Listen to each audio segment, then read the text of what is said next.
Depuis mi-2021, les prix de l'énergie s'affolent.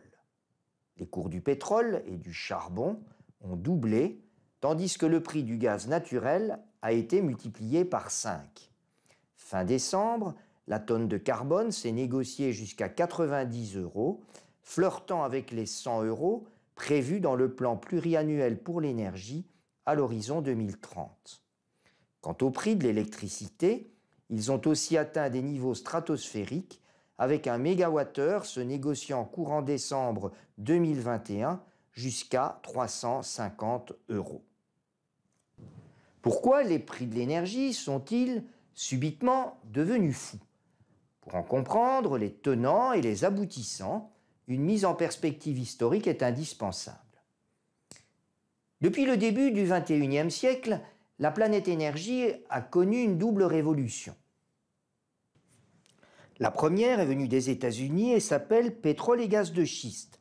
Elle a permis au pays de l'oncle Sam de redevenir énergétiquement indépendant.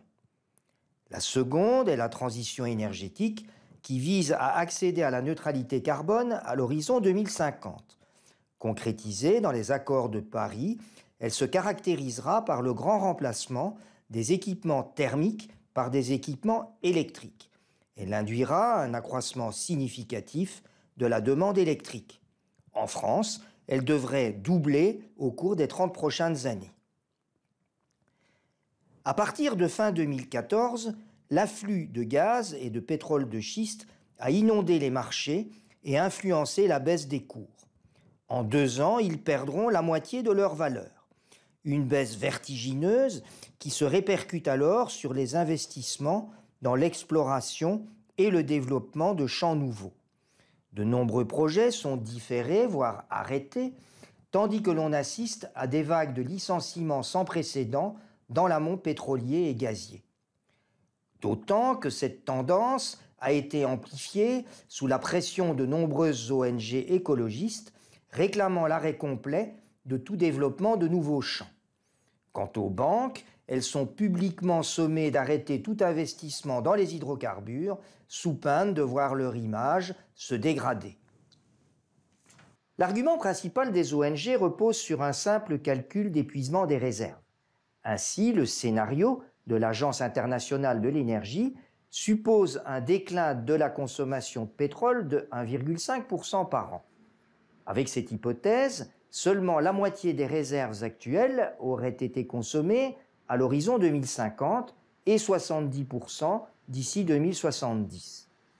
Les nouveaux développements seraient non seulement inutiles, mais surtout contre-productifs dans la mesure où ils priveraient les énergies vertes de plusieurs centaines de milliards de dollars par an.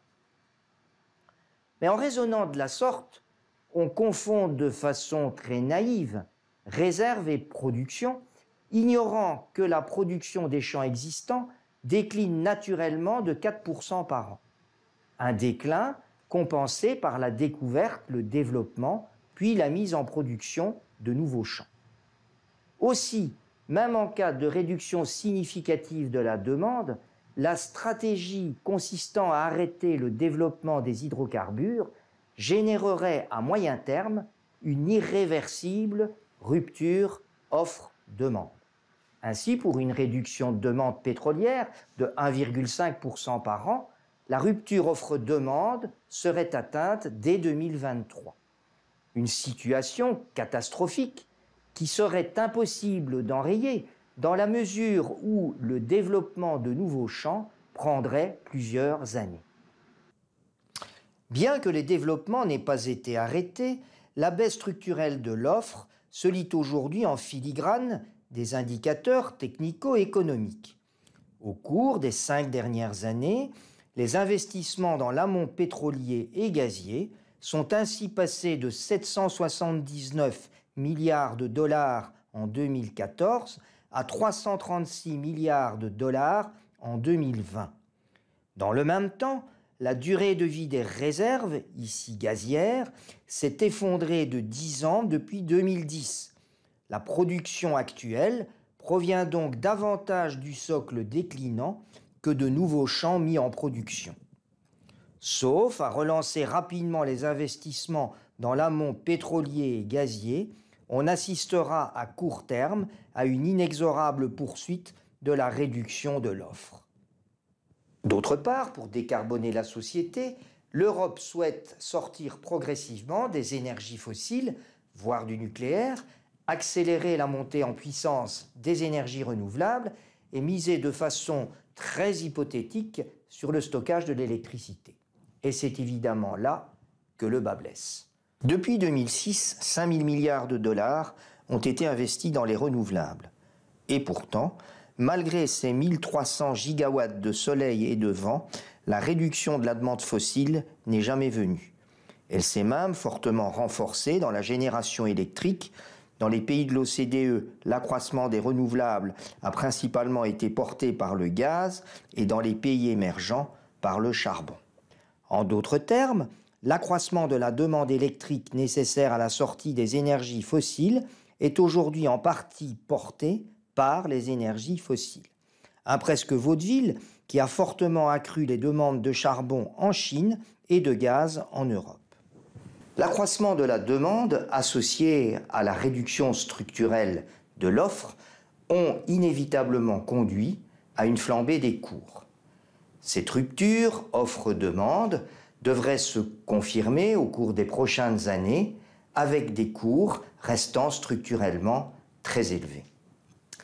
Depuis septembre, l'État a englouti près de 20 milliards d'euros en subventions diverses et variées pour essayer de rendre la situation la plus indolore possible vis-à-vis du citoyen. Plutôt que de câliner les lecteurs, le gouvernement aurait pu jouer la transparence vis-à-vis de l'opinion publique en proclamant haut et fort que c'était aux citoyens français et non à l'État de mettre la main à la poche. Électoralement suicidaire, diront certains. Bien que l'astuce soit grossière, en résolvant le problème de façon détournée via des subventions directes et indirectes, la majorité piège le débat présidentiel en mettant de facto le futur président dans une situation potentiellement explosive à l'automne 2022.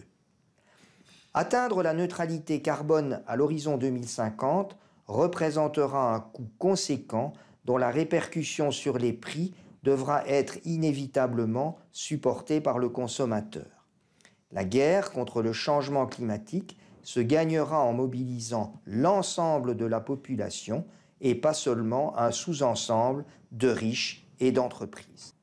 Pour davantage de détails sur le sujet, vous pouvez consulter mon dernier ouvrage, L'utopie de la croissance verte, publié aux éditions Jacques-Marie Lafon et disponible en librairie et sur le net.